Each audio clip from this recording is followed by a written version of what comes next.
안녕하세요 여러분, 반갑습니다. 스쿨포유 고등학교 수학 김지은 선생님입니다. 오늘은 순열과 조합을 주제로 배워볼 텐데요. 먼저 순열과 조합의 개념을 학습한 후 실생활 활용 사례들까지 알아보도록 하겠습니다. 우리 주변에서 쉽게 찾아볼 수 있는 예시들을 통해 순열과 조합을 쉽고 재미있게 배워봅시다. 오늘의 수업은 다음과 같은 내용으로 이루어집니다. 우선 순열의 개념을 이해하고 관련 문제를 하나 풀어보면서 순열의 수를 구하는 방법에 대해 학습해 봅시다. 그 다음 조합의 개념을 이해하고 관련 문제를 풀어보면서 조합의 수를 구하는 방법에 대해 학습하겠습니다. 두 개념을 학습한 이후 순열과 조합의 차이점을 비교해 보면서 각각의 특징을 파악해 보겠습니다.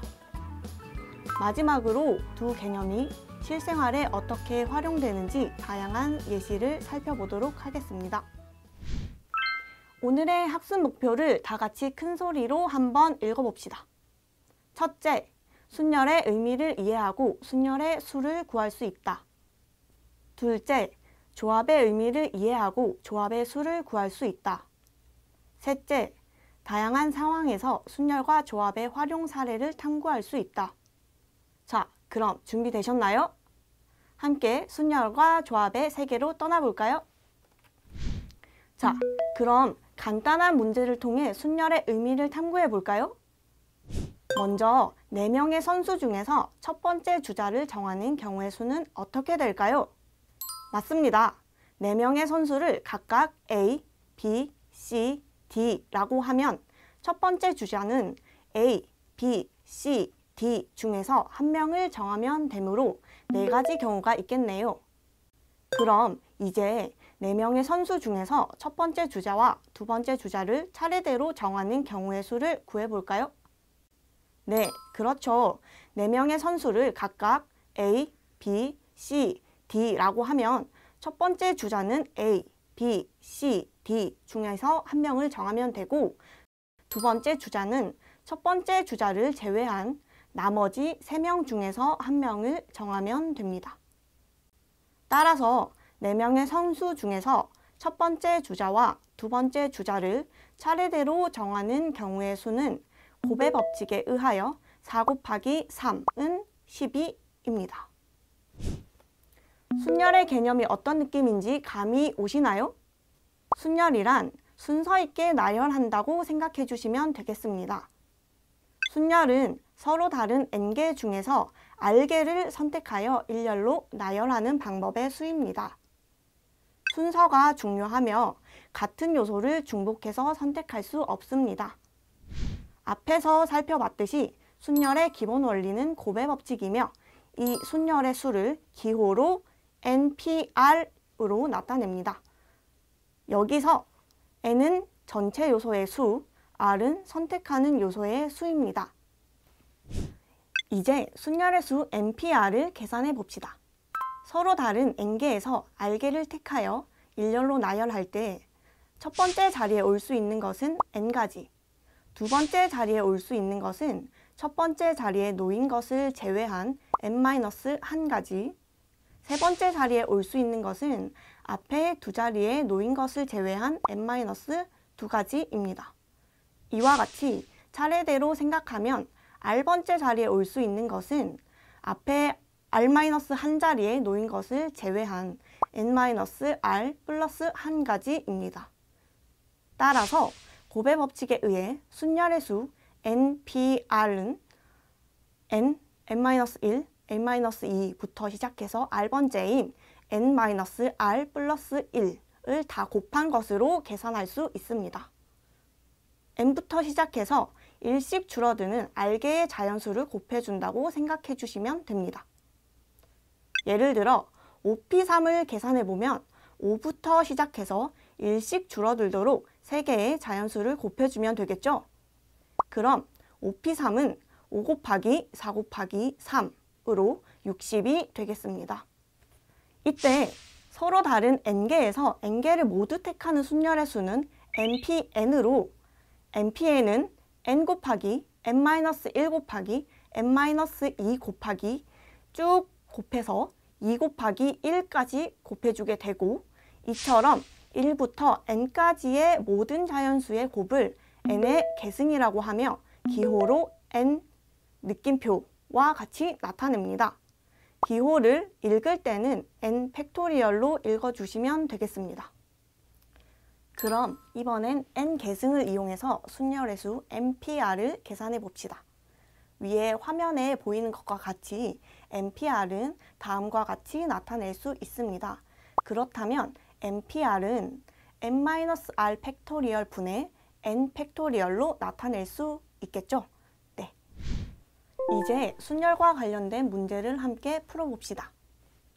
4개의 숫자 0, 1, 2, 3에서 서로 다른 3개를 이용하여 만들 수 있는 세 자리의 자연수 개수를 구하는 문제이네요. 먼저 100의 자리에 올 수 있는 숫자는 무엇이 있을까요? 그렇죠. 100의 자리에는 0이 올 수 없으므로 100의 자리의 숫자를 택하는 경우는 1, 2, 3의 3개입니다. 또 10의 자리와 1의 자리를 택하는 경우의 수는 100의 자리에 오는 숫자를 제외한 나머지 3개의 숫자 중에서 2개를 택하는 순열의 수인 3p2입니다. 따라서 구하는 자연수의 개수는 3 곱하기 3p2로 3 곱하기 3 곱하기 2인 18입니다. 이제 그럼 조합이란 무엇일지 한번 생각해 볼까요? 3명의 선수 중에서 순서를 생각하지 않고 2명을 정하는 방법은 연지현경, 연지미주, 현경미주로 총 3가지가 있겠네요. 앞선 순열과 달리 이때는 순서를 고려하지 않아도 된다는 것을 눈치채셨나요? 즉, 조합이란 서로 다른 n개 중에서 순서를 생각하지 않고 r개를 선택하는 방법의 수입니다. 순서는 중요하지 않으며 같은 요소를 중복해서 선택할 수 없습니다. 조합의 수를 기호로 NCR과 같이 나타냅니다. 순열과 마찬가지로 n은 전체 요소의 수, r은 선택하는 요소의 수입니다. 이제 간단한 예시를 살펴보면서 조합의 수 NCR을 구해볼까요?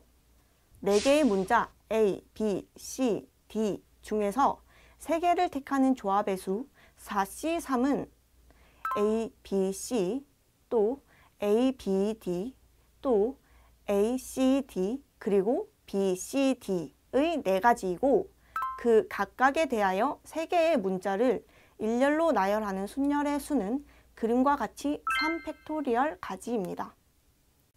이때 4C3 곱하기 3팩토리얼은 4P3이므로 조합의 수 4C3은 3팩토리얼 분의 4P3으로 4와 같이 구할 수 있겠습니다.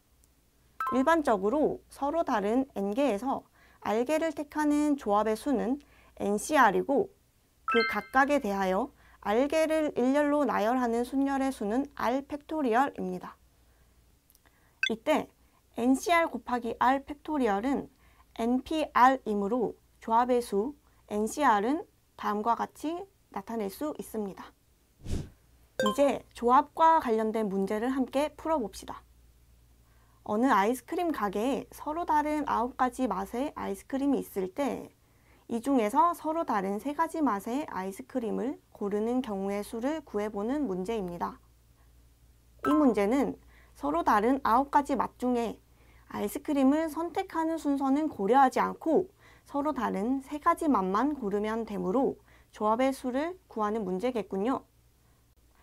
서로 다른 9가지 맛 중에서 3개를 선택하는 경우의 수이므로 9C3은 3팩토리얼 곱하기 9-3팩토리얼 분의 9팩토리얼로 84겠네요. 앞에서 배운 순열과 조합 개념의 차이점이 무엇일까요? 네, 맞습니다. 순열과 조합의 차이점은 순서를 중요하게 고려하는가, 고려하지 않는가입니다. 순서가 중요하다면 순열을, 순서가 중요하지 않다면 조합을 이용하여 경우의 수를 구해주면 되겠습니다. 기호 표현도 헷갈리지 않도록 주의해 주세요. 그럼 이제 우리가 오늘 배운 순열과 조합이 실생활 어디에서 사용되고 있는지 궁금하지 않나요? 순열부터 살펴보러 가볼까요? 실생활에서 순열이 활용되는 사례로 첫 번째, 비밀번호 설정에서 순열의 개념이 중요하게 적용됩니다. 이 외에도 주차 배열,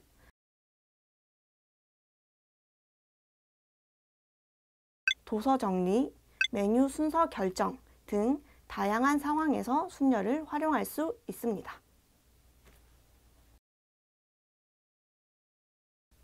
그렇다면 조합을 활용하는 다양한 상황들에 대해서도 한번 살펴볼까요? 먼저 로또 번호 선택은 조합의 대표적인 실생활 활용 사례입니다. 로또 번호 선택 이외에도 팀 구성, 메뉴 선택, 회의 참석자 선정 등 다양한 상황에서 조합이 활용되고 있습니다.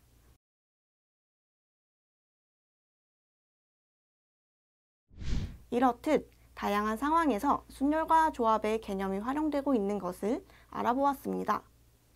오늘 수업이 끝난 후 우리가 함께 살펴본 사례들을 제외하고 또 어떤 상황에서 순열과 조합이 사용되고 있는지 직접 한번 찾아보는 시간을 가져보는 것은 어떨까요? 이처럼 순열과 조합은 수학의 중요한 개념으로 실생활에서 다양하게 활용됩니다.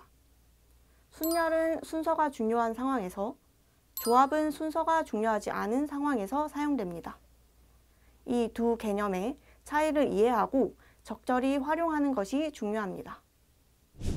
이러한 개념은 확률 계산, 통계학, 컴퓨터 과학 등 다양한 분야에서도 중요하게 사용됩니다. 순열과 조합을 효과적으로 학습하기 위해서는 기본 개념을 정확히 이해하고 다양한 문제 유형을 접하며 실생활과 연계하여 학습하는 것이 좋습니다. 마지막으로 오늘 배운 두 개념, 순열과 조합을 복습하면서 다음 퀴즈를 한번 풀어보고 풀이 과정을 과제 게시판에 올려주세요. 오늘도 수고하셨습니다.